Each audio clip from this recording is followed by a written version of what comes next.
This is Hank Kunneman. If you're unfamiliar, let me reintroduce you to him to give you an idea of some of the things that he believes. He was one of Trump's biggest superfans all through his entire presidency.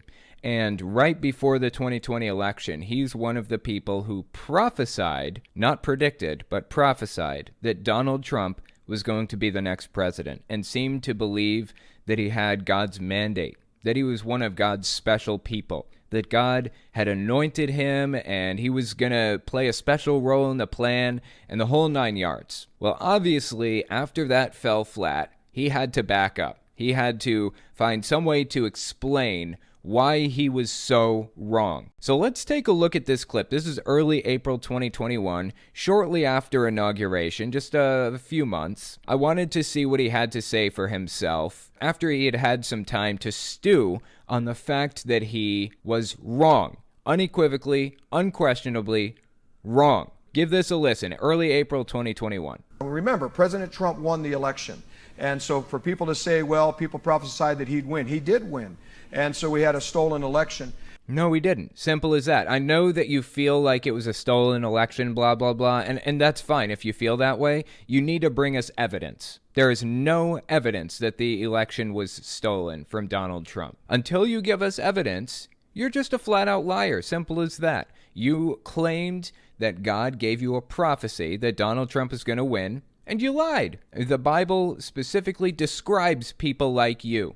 People who prophesy things that don't come true. So we had a stolen election. And so the month of March has had a lot to celebrate. President Trump is not going anywhere. He's launched a media website that you can go to. This was right after Trump launched his blog. It was basically what it was. He was kind of selling it as like a social media network, but he hadn't quite started Truth Social yet. This was when he was just writing stuff on his own website. Like, nobody else could tweet there or anything. It was just, they could go there and read what he had to say. That was it. A website that you can go to and begin to receive information. He's framing this website that Donald Trump started to begin to receive information. He's framing it like he's beginning to receive information from God or from the Bible or something. That's how it's being framed. Because, no joke, Hank Kunneman really has worked Trump into his theology. I don't say that about every single right-wing church out there because they're not all doing this. Hank Kunneman specifically, among a few others. I'm going to give you a name of somebody. You come back and give me one name or one descriptive word. Trump. Don't take this wrong, but remember I'm Jewish, and a Messiah is, in Judaism, is a person who would bring the one true God of Abraham, Isaac, and Jacob to the world.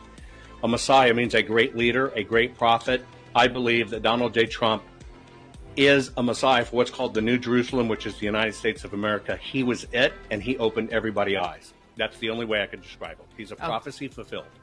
Hank Kunneman specifically, among a few others, have made Trump into a religious figure in their belief system now. Listen, if you don't like President Trump, that's your problem because he's not done talking. You know, he's getting up there in years. He is just about done talking. I don't wish death on anybody.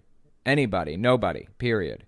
But Trump is getting up there in years, and he only has so much longer to go before he can't be in the political scene anymore. So he's going to have to pull some real tricks out of the hat soon because he doesn't have much longer. And God's not done with him.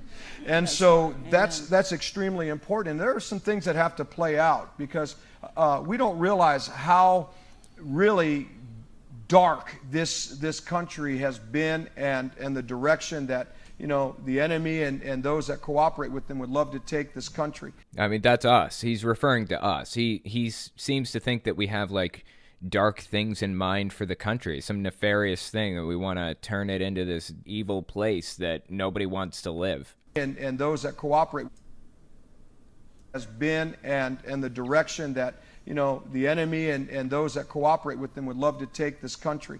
So there's been a lot of signs in the month of March alone that are pointing to what I said. There's an end result, there's a promise, there's a destination that God is trying to get us to understand. And it has to do with not man's timing, it has to do with the Lord's timing. And they say, well, Hank, do you know the date? No, but we can know times and seasons. What does that even mean? We can know times and seasons. I don't understand. What are you getting at here? And so I will say it this way.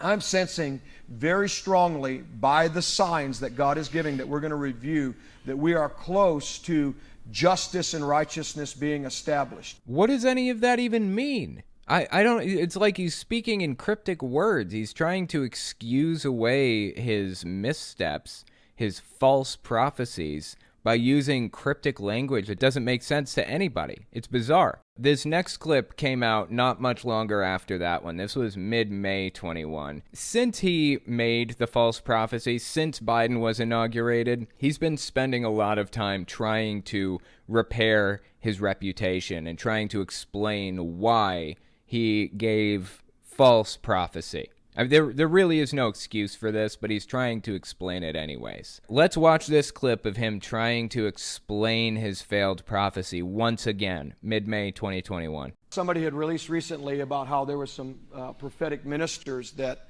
supposedly had a dream that the B guy... The B guy? Why call him the B guy? Why not just say Biden? I have to imagine that he's saying the B guy instead of just saying Biden because there are laws about, there's the Johnson Amendment in IRS tax code. If you explicitly endorse or oppose specific candidates, you can lose tax exempt status. You can lose tax exempt status. Like the IRS isn't even prosecuting for that right now. So there are a ton of churches out there that have explicitly denounced Biden. For example, saying, "Let's go Brandon" in their church is an explicit, specific condemnation and opposition of a political candidate. That should get tax-exempt status yanked. Jack Hibbs, megachurch pastor, he held a full-blown campaign event for Larry Elder in California in his megachurch, picked up campaign donations for him at the end of the church service. You know, today everybody's talking about Antifa and critical race theory and BLM. I've seen churches now, instead of putting the gospel on the marquee of the church, that church now says Black Lives Matter.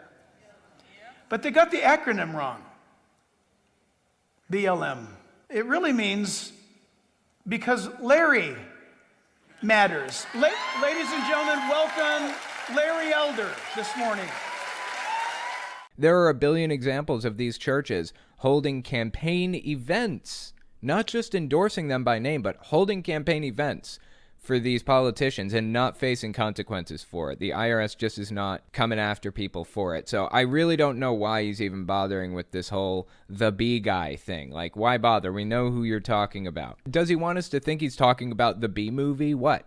I don't get it. The B guy would win and 45 would lose. And like, you can call him 45 and you can call him the B guy. It doesn't mean we don't know who you're talking about. Your audience knows and we know too. Why bother? Just come out and say it. It's not saving you from anything. Let's listen to this whole sentence in context one more time. Somebody had released recently about how there were some prophetic ministers that supposedly had a dream that the B guy would win and 45 would lose, and they are accurate prophets. No. That's an interesting point. People are pointing out the prophets, quote unquote, that predicted or prophesied that Biden would win were correct because Biden was inaugurated as the 46th president of the United States. How do you get around that? You can't just say, well, no. No. You have to give us a little more than that. No, they aren't. Because he won. You need evidence to make that claim. He simply didn't. There is no evidence that Trump won the election. So you can call it whatever you want and that they had the skinny beforehand, but the truth of the matter is he won. People who think that this election fraud is going to go away and that President Trump is going to go away, you don't understand that part of the visitation, this isn't worship, this isn't nationalism, this isn't an idolatry. It is God's agenda and desire to use a man and an administration as part of his visitation to bless the church, to give the church religious liberties and freedoms for the... Did you catch what he just said? This isn't idolatry. This isn't putting faith in a man. This is Trump is part of our religion. We aren't like idolizing a man. We are effectively worshiping in our religion. Like, this is worship. We aren't endorsing a candidate when we say Donald Trump is great and blah, blah, blah.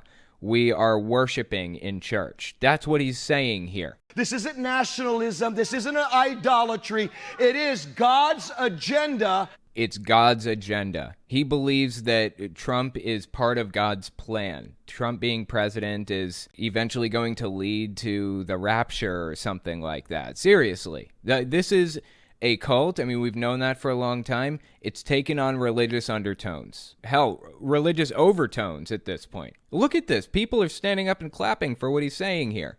For the greatest harvest. Are you listening? But we got people like the disciples that are saying, oh, it's a ghost, it's evil, oh. 46:1, no, 46 doesn't exist. God doesn't reward and bless a thief. You have to prove that there was theft before you can even make that claim. Right now, you're acting like a false prophet. You give us evidence that your prophecy actually did come true, I'll examine it, and then I'll believe that Trump actually did win. Not that you're a prophet, you're not, but I'll believe that Trump won if you give me evidence that I can examine. The next clip I wanted to look at, this is from the same time frame, mid-May 2021.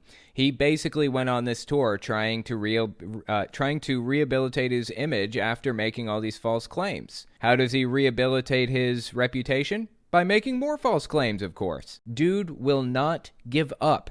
Listen to this one, mid-May 2021. There's been a lot of signing of petitions and accountability they're calling for the prophets. I have no problem with the statement of accountability in the prophetic. I have no problem with the statement to identify prophets and what they are and false prophets. So he's saying, I have no problem with the idea prophets can be held accountable. If they lie about something or if they get a prophecy wrong, he says, I'm okay with them being held accountable for lying or getting that thing wrong. Okay, so now he's about to hedge and tell us what the but is at the end of that sentence. What I have a problem with is their statement or their stance. A lot of times people, they're standing, it's amazing, nobody wrote a letter and thanked me for all the years that I prophesied the other presidents and and even President Trump. And okay, guessing is not the same as prophesying. They're two very different things. You didn't prophesy the other presidents. You guessed. They were educated guesses at that. Everybody had a reasonably good idea of who was going to win certain elections. Not who they wanted to win, but who was likely to win. You can look at polls and who the last president was to win, what party they were from. There are a bunch of different factors that come into who's going to win the next election. You would have to have told us some name completely out of the blue and actually been right about that years before it even took place for me to believe that it could have even possibly be a prophecy. You gave us educated guesses, not prophecies. But let's continue. Even President Trump, and no, but soon as something didn't look like it happened, boy, they jump on the bandwagon to attack you. It didn't happen. What you're saying here is nonsense. You were wrong. Just admit that you lied about a prophecy. That's all I'm asking, man. And my question is, how many of those people that are attacking, are you a prophet? So how can you, the Bible says in 1 Corinthians 14 that the prophets are to judge the prophets. That's what it says. Oh, there you go. There's his explanation for why he can't be criticized for false prophecies. Because you aren't a prophet in his eyes. The prophets that prophesied, quote unquote, that Biden was going to win, they got a prophecy correct. Supposed prophecy. They got a supposed prophecy correct, right? So they should be able to criticize you. No. You're only a prophet if he says you're a prophet. And you know who he calls prophets? Anybody who agrees with him. Isn't that convenient? If a prophet is to prophesy, okay, let the others judge the other prophets. That's what he was speaking about. And so, are they prophets? Do they stand in a fivefold office of a prophet? Second, do they have a positional grace and an authority by God? Just because you're a prophet doesn't mean that you might be called to be a prophet to the nation. Okay, there's different rank and file and responsibilities that are given to the prophets or to any fivefold office. And so you look at the list of people. Are they prophets?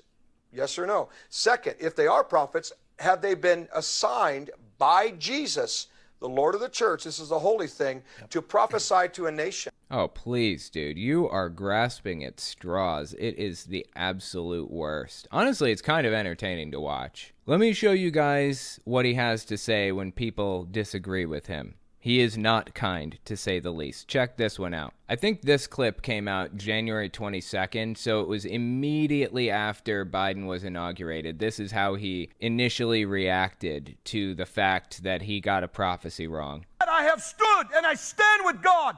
I will stand with His loyalty, whether you think I'm false or not. If that's what you think, then you can take your opinion and you can shove it. Oh, wow. That is not what I expected to come out of a preacher's mouth at a church, but okay. If that's how you feel. He's actually been doing a lot of these tours and stuff with his wife. I mean, they run a mega church in Omaha, Nebraska, I believe. His wife is heavily involved in all of it, you know, writing the sermons, and she even does her own sermons and stuff. This one was mid-September 2021. This is what she had to say to people who were criticizing them about how much they talk about Donald Trump. Her name is Brenda Kunneman, by the way. It's not just a political thing. I hear people say, oh, you guys are just propping up a person and Trump. It's not just a political thing. I hear people say, you're just propping up a person in Trump. First few words, and I'm absolutely fascinated where this is going. And all of that, and I'm like, no, we're propping up what he has stood for. We're just simply getting behind what a man chose to stand for. We have a president, a real president, who has stood more for the body of Christ and his church to be liberated. In my lifetime, he's the only president that even dared challenge the lying Johnson Amendment. Yeah, this goes on for a while. I had to cut it off somewhere, but there seemed to be no period in that sentence. So anyways, that's Brenda Kunneman. That's Hank Kunneman. They like to come in together and absolutely go nuts over Donald Trump. They love him. He is part of their theology now. Seriously. That's no exaggeration. Check this one out. Late March 2022. This is also Brenda Kunneman. I came home from the office one day, and I remember we walked into the house from the garage. I mean, we were just exhausted. We'd had it. We said, God, you know we're not a cult. We preach the Bible.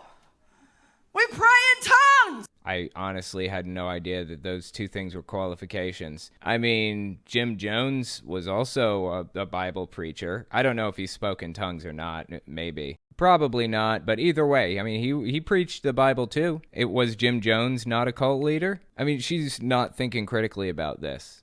Either that or she's flat out lying. She knows she's not telling the truth. She must. I have to imagine. Listen to this. I can't find anything, and believe me, I've looked, anything on the left that is good to support. Okay, it's filled with lies and homosexuality and abominations and, you know, in fact, the party, I'll just say it, the Democrat Party put straight up on their platform that we are the party of the non-religious. We don't want God. We're atheists. That's what they've said. You can go read it yourself. No, it doesn't say that anywhere. Where did she pick that up? Is she lying? It seems to me that she is. I don't know any other way around this. Either she's lying or somebody gave her some kind of false information and she believed it without thinking about it critically. I don't know what happened here, but there's some hang up along the way, and that makes me believe that she's a grifter, plain and simple. That's the way I see it. I don't say that about everybody, but I feel like she falls into the category of scamming people. Like I said, just my opinion. I don't know. Maybe she's honest about her beliefs. Who knows? So anyways, yeah, that's Brenda and Hank Kunneman. Wanted to introduce you to him because Hank Kunneman just came out with something new. Mid-April 2022. Had some more to say about Donald Trump and Joe Biden. Before we listen to this, let me read what's on screen here. He has a Bible verse up. It says, Daniel 6:13, King James Version. Then answered they and said before the king that Daniel, which is of the children of the captivity of Judah, regardeth not thee, O king, nor the decree that thou hast signed, but marketh his petition 3 times a day. Do they think that God actually spoke like that or whatever, or that Daniel did? Like, why do they insist on using the King James Version? It is less accurate than a translation like the NIV or something. Why do they continue to use KJV? I just don't get it. Anyway, it's beside the point. So they quoted Daniel, the book of Daniel. Listen to what Hank Kunneman has to say here, mid-April 2022. I don't pray for him as a president. I don't call him president. I don't even acknowledge him as president-elect because he wasn't elected. He stole it. Simply untrue. He's a treasonous thief. What leads you to believe that he's treasonous or that he's a thief? You haven't provided any evidence to us that there was foul play, and we've been waiting for it for years now. This really started in 2020, didn't it? And we're in 2022 now. We've been waiting. What happened? Give us evidence. All I need is evidence, and I will simply accept that there was this big conspiracy that Trump lost because Biden stole it, blah, blah, blah. I just need evidence. Simple as that. You haven't provided it. So Daniel didn't have any regard, so why should I? Now, if he was honestly elected, which he wasn't, and he earned it and had God's backing, then I would. So I pray for him. Lord, save his soul, if it's not too late, and remove the man. You know, Biden is a Catholic, a deeply, deeply devout Catholic, too. He is giga-religious. Biden believes it to the bottom of his soul, and he's honestly a little more religious than I'm comfortable with. He's just not Hank Kunneman's specific brand of Christian nationalist, and that's really where the problem lies. If Biden was his version of Christian nationalist, he would probably like him a lot more than he does. See, these people are desperately trying to turn this into a Christian extremist country, and until they succeed, they're not going to stop. And they aren't going to, when they finally do succeed, or if they finally do succeed, they're not going to accept Catholics. If you're a moderate Christian, I promise you, this is not the place that you're going to want to live. You're not going to want to live in the world that these Christian nationalists have in mind. They don't like you if you're a Christian. They need you to be an evangelical. The next section here just pops up. There's another Bible verse, Psalms 92:11. Mine eye also shall see my desire on mine enemies, and mine ears shall hear my desire of the wicked that rise up against me. Okay. Let's listen to his comments on this one. I'm going to hear about it on the news. I'm going to hear my desire of the wicked. Yeah, get rid of this wrong, treasonous lie. Yeah, so he avoided specifically saying Biden for some reason. Just come out and say it. Like, I don't understand. Just say Biden. We know who you're talking about here. Get rid of these stupid mandates and all these things they're trying to do. What mandates? What mandates? Show me, tell me, point to the bill, point to the problem that you're facing. We're not facing any mandates in this country right now. There are no vaccine mandates. There are no mask mandates being pushed by the government. There are some private companies who have chosen to enact mask mandates, but that's a private company's choice, man. They can do what they want. You have nothing to do with that. If the gas station wants to make you wear a mask when you're inside, who are you to say no? These companies can make decisions for themselves. What mandates are you talking about? There are no government mandates happening right now in the U.S. I'm going to hear it and I'm going to see it that would rise up against me. Why? Because I'm anointed. Wow. The dude believes himself to be anointed, and he says he knows this stuff is going to happen. He has divine insight because he's anointed. Because I'm anointed. That is a level of delusion I absolutely cannot touch. And I really don't use that term lightly. This is a level of disconnected from reality I cannot get my mind around.